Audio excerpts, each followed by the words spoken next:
Hey everybody, welcome back to the channel and welcome back to some more Warpforge. And if you are a Genestealers hater, I get it. You don't have to watch this video, but it is a different flavor of Genestealer. Maybe you hate this one too, I don't know. But I've actually been having a ton of fun with it, and most of that has come from the challenge of trying to make this deck as smooth as possible. It's something that actually Tarkil and I had been working on. Congrats to him for getting War Master this last season.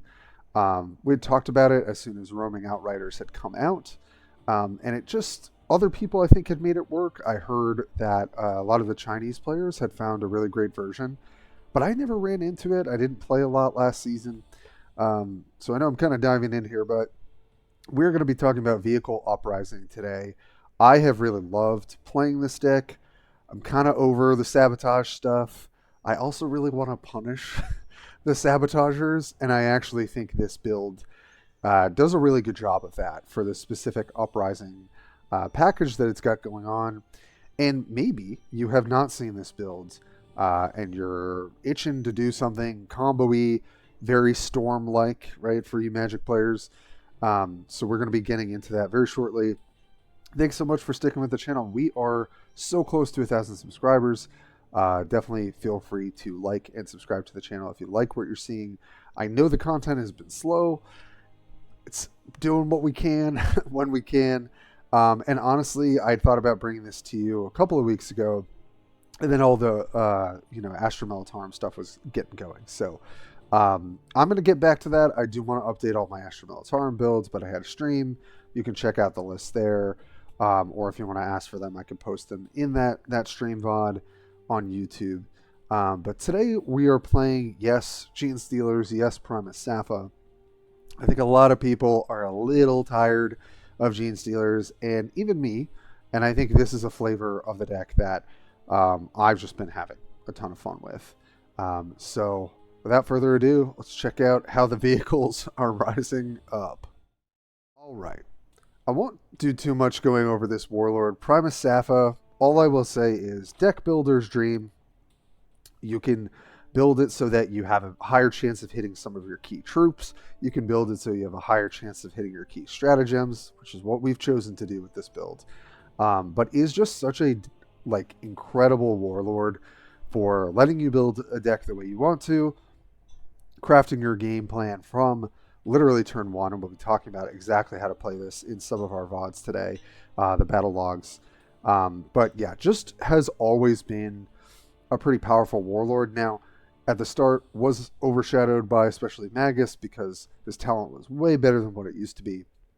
But I really feel like Primus Saffa, even competing with Laska, and she did have an incredible win rate, which I'm not surprised by because that deck does seem fairly consistent. I do think that Saffa is just kind of like the better Warlord, right? Has less kind of bad matchups, right? I think Laska just has really, really good matchups and then ones that are not so good. But before I get carried away on all of that, what are we doing? You will notice there are just as many vehicles as we can possibly fit in this deck, but there are some key, infantry, and you won't be surprised to see the likes of Genestealer Familiar, one of Sanctus, the Saboteur, of course, and even things like the Neophyte Leader. Now, obviously, Neophyte Leader plays really well with Uprising. So does Genestealer Familiar, being a cheap card. And then Sanctus and Reductus Saboteur, although it does play decently with Uprising, being able to create a concealed explosives, are just good units. But everything else is a vehicle or it is Roaming Outriders. So the entire deck is built around this card. And I remember looking at this when it was previewed and being like, is this good? Is that going to be good enough? And then we had also gotten the new vehicles during that reinforcement. So there was a lot of new stuff. And I really wanted to break this card and really wanted to see if it had the legs, and kind of tested on and off for a couple play sessions, and then kind of dropped it, and then came back to it at the end of this last season and felt like I had a much fresher mind and felt like I identified stuff that actually was working together. And the first thing you need to figure out is how many stratagems am I playing? and how am I playing them out, because this is what I want to be playing on 4 energy and maybe my second copy on 6 energy. So this deck is running 2 Roaming Outriders, deal 1 damage and stun, and then you're repeated for each vehicle in your hand and lower those vehicles' cost by 1. So Roaming Outriders is what the whole deck is built around, and then the only other stratagem we're running is, you might have guessed it, Perfect Ambush, insanely strong card, very hard to deal with. You can have awkward turns and still set up really well with it. And so the reason we're playing 3 stratagems is so that we can guarantee, right, if we're searching our deck twice before 4 energy, that we've got Roaming Outriders, and then obviously another chance to get it before 6 energy. And we're just going to keep our hand jam-packed with vehicles. Now, the key vehicles are things like all the Jackals, right? So Jackal Scout, 1 energy, this goes down to 0, right? So anything that costs 0 is going to be very good with Uprising. Same with the Atalan Jackal? I guess what I'm going to call that. The Atalan Jackal, 2 energy, 1 through 3, so it's actually decent stats kind of by itself. Camouflage, which actually can be pretty relevant. And when you create a sabotage, deal 2 damage to a random enemy. So you're thinking, okay, well, why aren't you playing sabotages, right? That's going to be with the other Jackal. So we've got Jackal number 1, Jackal number 2, which only costs 2. So you can reduce it down to 1 with Outriders, with your second Outriders down to 0, right? Again, 0 being very good for things with Uprising. And then we've got our last Jackal, the Jackal Specialist. 5 energy, 3/5/5, blast 3, which is pretty relevant, pretty obnoxious. Uprising, create a random sabotage in the enemy hand. So what you will see me do when I storm off, right, when I uprise, is I'm going to play Jackal Specialist first into the Atalan Jackal, which will, it sees itself, so when it comes in, it creates a sabotage and deals 2 damage to a random enemy. And then everything else after that is going to create another sabotage in their hand, another sabotage in their hand, and ping for 2 each time, right? And so all of those are vehicles. We're running things like the Jackal Outrider as well. This is something BJ and I talked about. Do we need 2 of this? It's kind of one of the lower impact vehicles in the deck. For now, I still really just want there to be as many vehicles as possible. But I think there's probably a slot to be had here. We've obviously got Neophyte Leader, so if we have something set up on board and then go off, we're going to hit them for 1 million. Obviously, we've got the Atalan Leader, which is just very good for reducing vehicle costs, right? So I can play this after an Upriser and then reduce everything else in my hand. So there's a lot of troop reduction.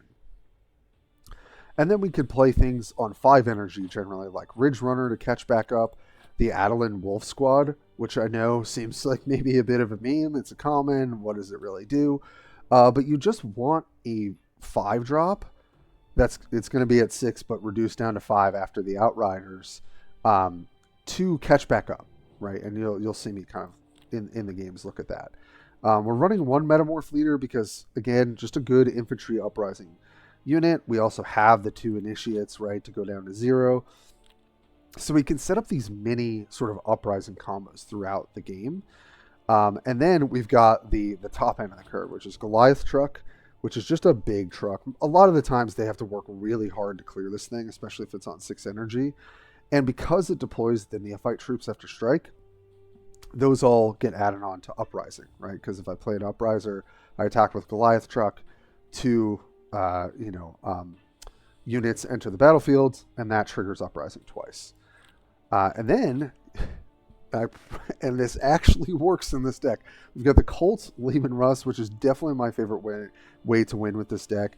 And by the way, I will say I got to a little over 3K last season when I played iterations, not even kind of this final build as I was testing. I went from 2,500 to 3K in like 2 or 3 play sessions. So I do really think this deck is the real deal. I actually think it has a pretty decent matchup into go wide boards. I also think that it has a pretty decent matchup into Laska herself. And we'll take a look at some of those games today and you can tell me what you think. But the best thing to do with Cult Leman Russ is if you're able to kind of weather the storm of the mid game, if this gets reduced down to 8 or 9, you have plenty of vehicles that you might be able to play for 0, right? So I can go Leman Russ and play 2 0-drops, get 5 damage, another 5 damage, right? The other thing I love to do is when I'm able to set it up, play Cult Leman Russ, maybe get some value, and then perfect ambush this thing. It's got Vanguard. They can't clear it. They can't kill me, right? And so there are a lot of games where we're behind, get back tempo with roaming, play a 5-drop, play roaming again, play out the rest of the game. And the Leman Russ is actually really helpful for making sure you're not just dead on board. And I always wanted to play this card, and this deck actually can play it, which is really, really incredible. So that's enough of me gushing about the deck. I'm just really happy that I arrived at a build that seems to work. I think there's still some tweaking probably to be had here, but it's been a ton of fun. It's a different flavor of Uprising. It actually feels better than Infestation. You often do tend to go Uprising kind of off on 7 energy or 8 energy, but the fact that you get to stun your enemy's board with Roaming Outriders on 4 energy and 6 energy means you're not so tremendously behind. And I think that gives this deck kind of like the Uprising deck. And I think it actually plays pretty well into Sabotage, whether you're against another Saffa or you're against Laska. And there are a lot of cool things you can do in the sort of Genestealer mirror matches to get some advantages. So that's Vehicle Uprising. I just want to get into some games and sort of explain how to play it, because it is a little at a glance not the easiest thing to pick up. As if anyone got to catch BJ's stream, he was learning that the other night, and there's just like so many different things you can do. So let's get into the games. All right, so we're going to start off with a game into good old Asmodai, and it's Ravenwing Asmodai, which is definitely my favorite version. And we're going to look at this hand and be very grateful for it. So keeping Perfect Ambush in our opener means guaranteed that as long as we can use our talent, we're going to have Roaming Outrider for 4 energy and 6 energy, right? It's sometimes awkward when you pull Perfect Ambush on 6 energy instead of your Outrider. So this is great. We want the Jackal in our hand. Leader is great. Sentinel is annoying. It's all good. And a really quick note, as Saffa just goes on and on here. I love they're both real talkers here. So Rusted Vent, you want to take this because you need your hand real estate. When I say that, you want to make sure that you're just able to draw off the top of your library as many vehicles as possible while you are fishing out your Roaming Outriders with the choose one, get your stratagem, right? So the reason we take the Rusted Vent is just to get a cheap ambusher that we can either combo as a part of our Uprising combo or just toss out at a discounted rate. Ideally 1 energy, 2 energy, just to be something that they have to deal with in the early game. So you're going to start with this, and the reason is if you took the get back of 1 energy one, it's just sitting in your hand. You don't want that. You just don't want things sitting in your hand. And if you get the Sabotage one, you just want to toss that out immediately. I don't have that, so I go for Rusted Vent. So they have a solid little start here with the first Ravenwing bike. And we're just going to do basically the same thing every single opener. We're going to draw. We're going to use Inscrutable Cunning. Or we'll check what our Rusted Vent hits. And this one's a little awkward. We actually hit in Abominant, which is like a pretty hefty, scary unit. But not really what we're hoping to play early. And obviously, we're just going to try and keep our life total as high as possible at all times. Because we're going to be under a lot of pressure the first 2 turns. It eases up a little bit after that. And we can start to get rolling, but we're still taking a ton of damage in this early game. And I thought this was a good game because we go very, very low to start, but still are very much in a pretty good position. So we're really happy to see the Ridgerunner. This is basically what we want on 5 every time. We're going to Cunning. We're going to get Outriders. Or sorry, get a vehicle here because we already have Outriders. And so we've got 1, 2, 3, 4, 5, 6 vehicles. So this is going to hit, depending on what we draw, for a minimum of 6 damage and stun. But they set up double Ravenwing Champion, so we're taking a ton of damage here. But Outriders is likely to catch us back up, spreading out 6 damage. So we're just hoping that that works out, that we can clear out both Raven Wing bikes. And thankfully, that is what ends up happening. So we're going to shoot. We'll see where the damage spread is. Unfortunately, would have loved for another ping to go here, so I didn't have to trade 3 health, because they would have gotten another proc this next turn. But we just have to do that. But we've got double Ridgerunner. We've even got the Wolfquad to catch up here. But they play a stealther, which obviously can happen, a reasonable amount of time against Archangels. So I end up making a play that I don't make often. But I just say, you know what? I'm just going to play out a Cult Sentinel. What else am I going to do? Could have played out Abominant as well, or the Wolfquad. But I just figure the Sentinel will end up trading a bit better, because it's got the 5/5. It can't really be cheated, so they have to use those 2 attacks.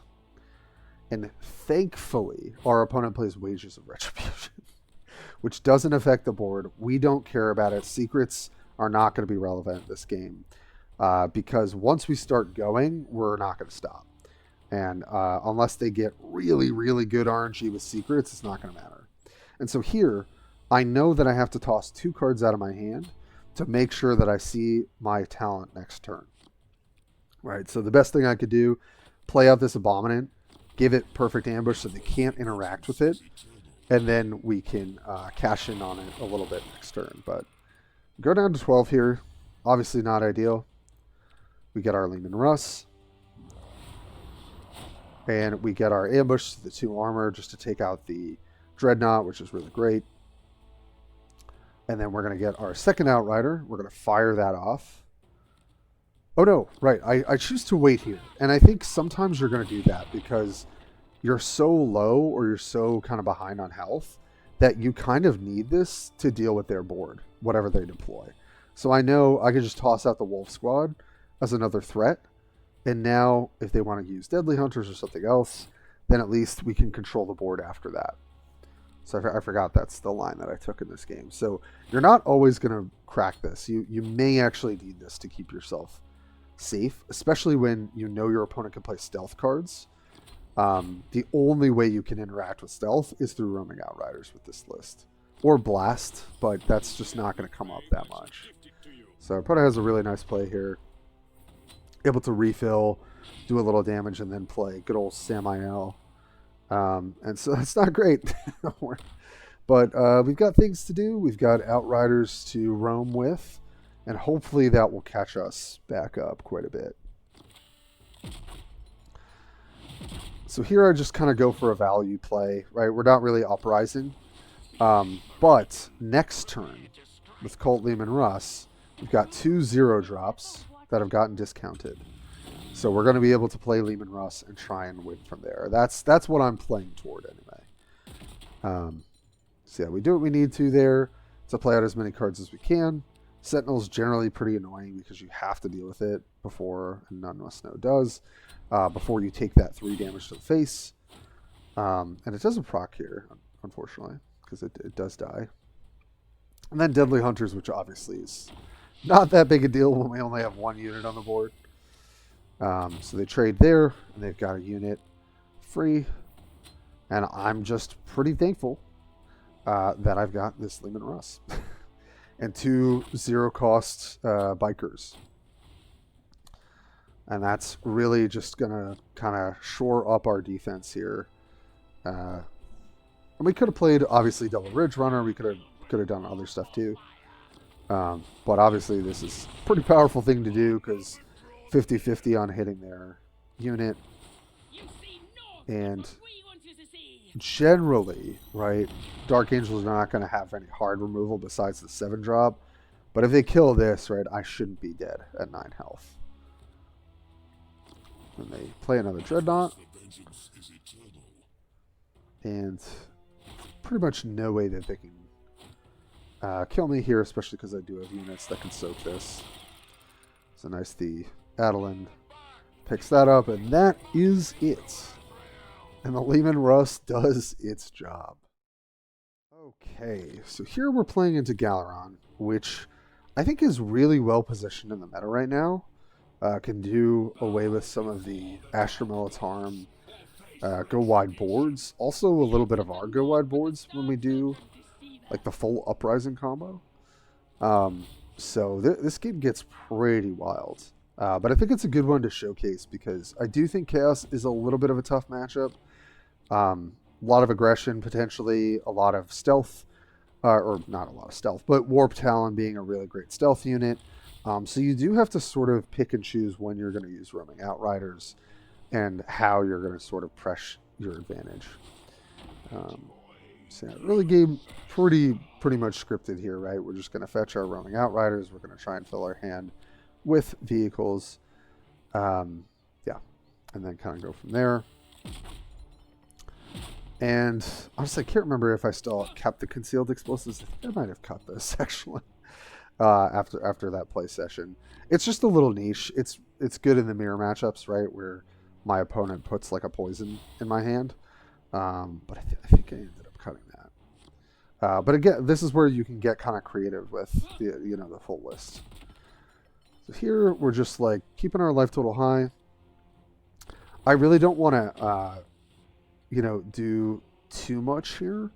There's not really a great play. So here I just play out the biker knowing that it can live, through that attack. Maybe they'll sink some resources into it. And then we'll maybe try and Outriders again. And they do. They end up Hellfire Torch to try and get the damage here. And they end up whiffing on the 50-50, which is good for us.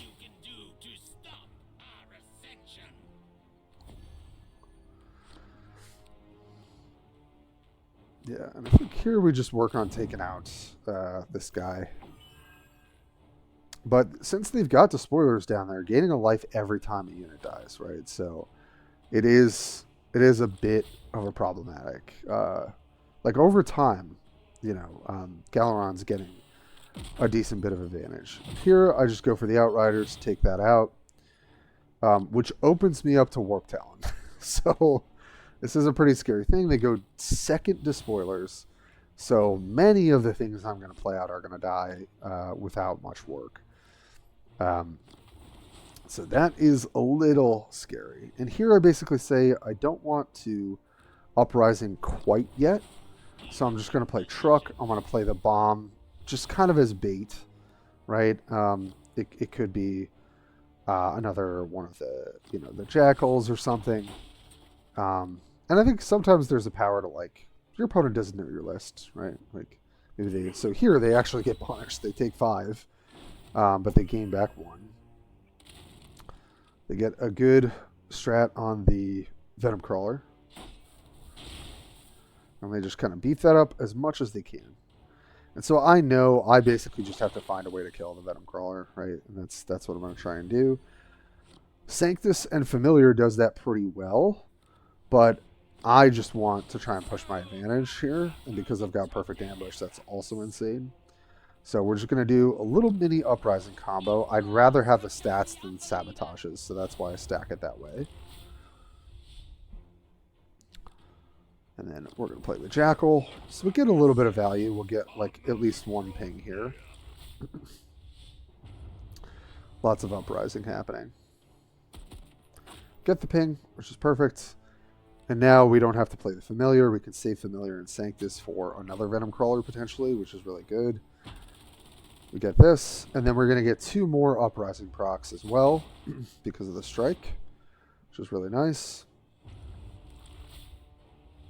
But with everything having, vulnerable 2, right? It does mean that if they've just got Spawndom or Trader's Hate, most of this board is gone. Right? I guess besides the truck. But we're still getting decent value. We're putting stuff in their hand. We're dealing damage to their face.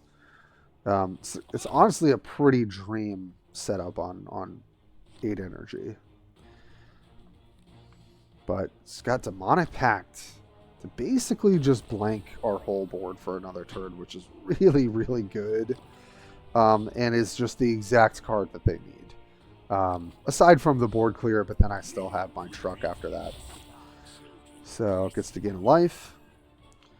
We're just going to have to sit here. There's nothing we can do. So they have another turn to draw more board sweepers. And obviously at this point, you're going to use Cunning just to draw a troop. Which is nice. Like, you know, guaranteed drawing a troop is pretty sick. I choose to go for the Sabotage proc, knowing this is going to die. 2 damage doesn't matter. I just want to maybe put a Sabotage in their hand off of the ambush. Just to do something. But I'm just going to pass the turn, right? There's no reason for me to add anything to the board that's going to get swept more than likely. They have the host as well, so...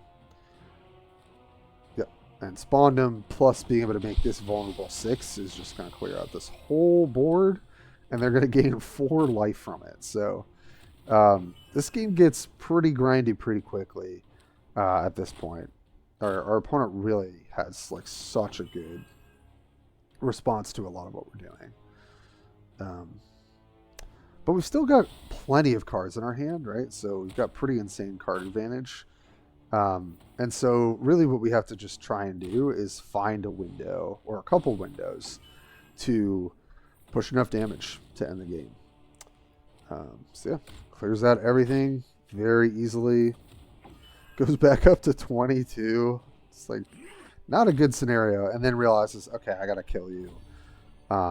Which is true. I think you want to aggress me in this matchup. So here, I hope that Metamorph Leader can live.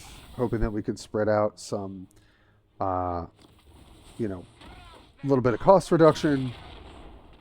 Put out like 2 threats at a time, which should be a little harder for them to deal with, right? Because Galaron does better with 1 threat at a time. And we get to get a little information here. I think I end up making the Bringer of Decay cost more. I usually just go for the card that I think they're most likely to play, and try and make it more awkward with the Jackal. So yeah, here, still have to take the 6, so they end up taking 5 overall with the vulnerable. But they do get the Dark Pact, which is pretty relevant on a unit that can get really beefy. And then they've got the Gifts of Chaos, so they opt for this line instead of the Bringer of Decay. And 11 health. So it's good we've got the Sanctus, right? Because now we can at least make sure we deal with that. So I just say, okay, I know I'm going to spend 6, so might as well get a little value here on my Jackal. And I think I positioned this Familiar a little weird. I should have positioned it. Did I put it next to my Warlord? I don't think I did. Yeah, I think you just always put Familiar next to your Warlord. I don't know what I was thinking here. Yeah, so get the Sanctus hit. And then we're just going to trade in as much damage as we can, which brings them pretty low. Yeah. And then I'm going to swing for 2 as well because I'm pretty safe at 20 health. Sorry, it's been a long work day. But they have the second spawn up.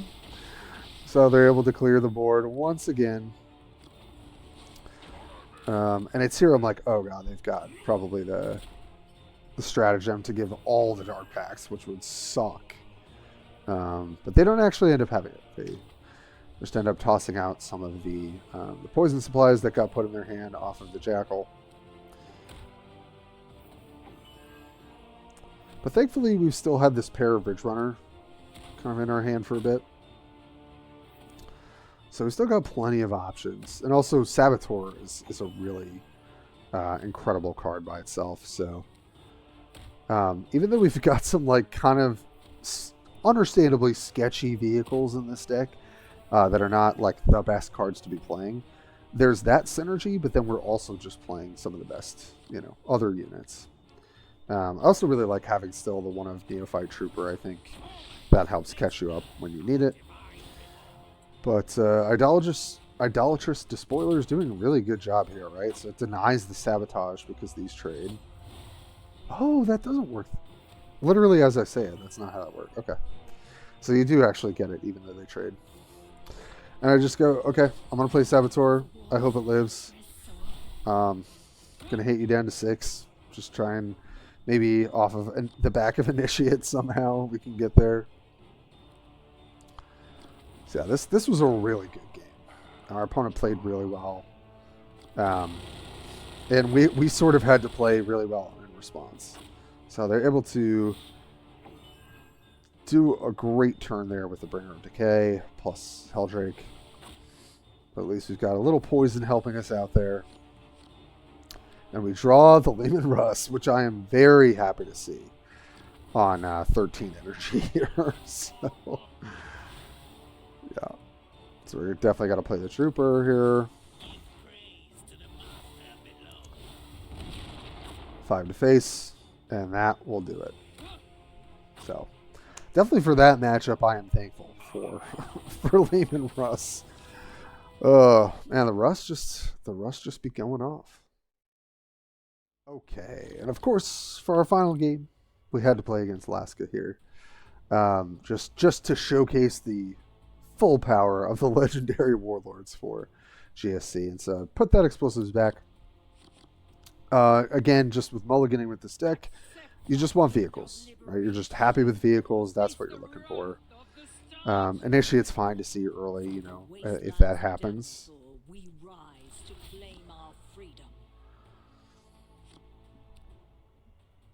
And the thing with Genestealer is you don't always know what you're playing against, right? I could be playing sorcery combo, I could be playing sabotage combo, but we're doing neither. So our opponent may have to deal with a bit of a surprise here. Also really happy to see these Jackal Scouts because they're going to get discounted to 0, and so when we play the Jackal Specialist, that's just going to work out really well. And then we draw the Neophyte Leader because we've already got the Roaming Outriders. And cut them off. Very annoying. And I would say in this matchup, you almost want to keep your hand like entirely full. You kind of want to be doing that anyway, but you really want to think about it because you can deny their ability to put sabotages in your hand if your hand is at 9 or 10 cards, right? Obviously 9 is more ideal. That means they can only put 1. It does deny you a draw, but I do think that that's something you want to consider. And so, you know, there starts annoying. They deny us a draw there. And I guess emotes because they get our card. But we're just going to plop down our little wolf, you know, Mr. Atalan Wolfquad at 5 energy that they are choosing not to interact with. I don't know if they could have played something else. And they go, you know, back to back on around network, which... Don't get me wrong, it's annoying, but we already have the components in our hand, right? And so denying us draws is really obnoxious, but if we've already got a bit of gas and we can draw cards in the future with our ability, right? They're going to fall behind on board. So here I make a value play and say, okay, I'm just going to pump you with my Wolfman here. Yes, you're going to get a cultist, whatever.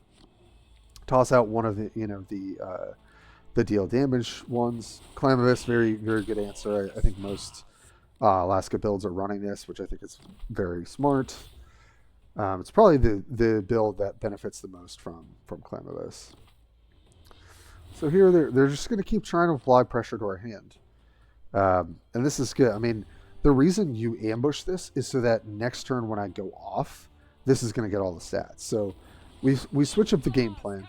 Right, and so I just go, great, I drew the Jackal. I'm going to play out as many things and stock their hand with sabotages and try and kill this Clamavus with procs off of the Atalan Jackal. So this just goes pretty well for us, right? We're also up on life because they've been busy, you know, putting sabotages in our hand. And I think I end up just cost increasing, like... I think it's perfect ambush. Because I'm just thinking, what's their best play here? It's like Sanctus plus ambush, plus familiar. So I just increase this up to 3, so that they can't Sanctus and that and play familiar.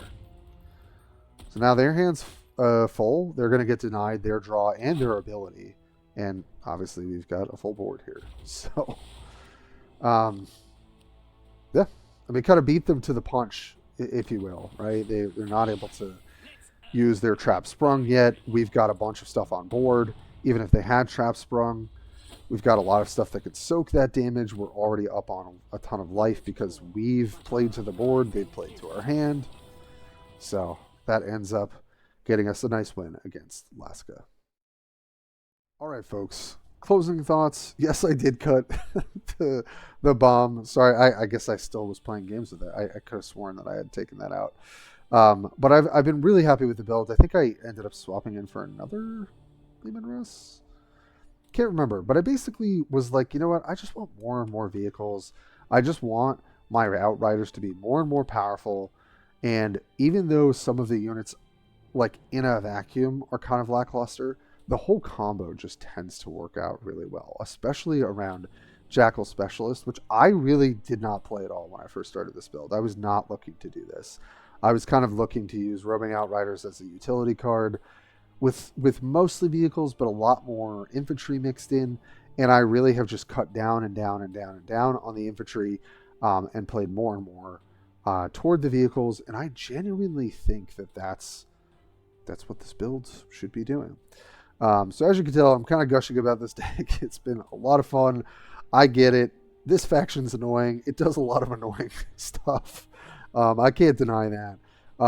But this is kind of like a different kind of annoying, I guess. I don't know if it's better. It's probably not for some people. Some people would probably prefer Sabotage versus this. But I feel like this is, because we're playing Uprising, we can still get out-aggressed. However, I do think the fact that Roaming Outrider stuns makes it a lot harder to really apply consistent enough pressure that they can stop us from like comboing off and really turning the tide of the battle. But I really like this deck. I went from 2,500 to 2,700 in like an hour-ish, hour and a half the other night. But I played, probably like 30 to 40 games to go from 2,500 to 3K in the last week, or literally last couple of days of the season. So I really do recommend this build. It is really, really fun. I do think you can change some stuff around, but I really like this construction, and it's kind of a new flavor, at least for me, because I haven't really ever been on Sabotage. I have not played a single game of Laska because it's just not really my play style. I've always kind of liked more of the combo-y stuff with Uprising ever since this faction was released. Aside from Infestation, because that was like a little too broken. This also might be a little too powerful. I'm not sure where I land on that, but you'll let me know, I'm sure, in the comments. But as always, thanks for making it through the whole video. If you made it here, I appreciate it so much. Feel free to show your support on the channel, and I'm going to keep trying to do a stream and a video here and there as much as I can, and stay active in the good old Warpforge community. So thanks so much for being here with me. As always, I will catch you next time.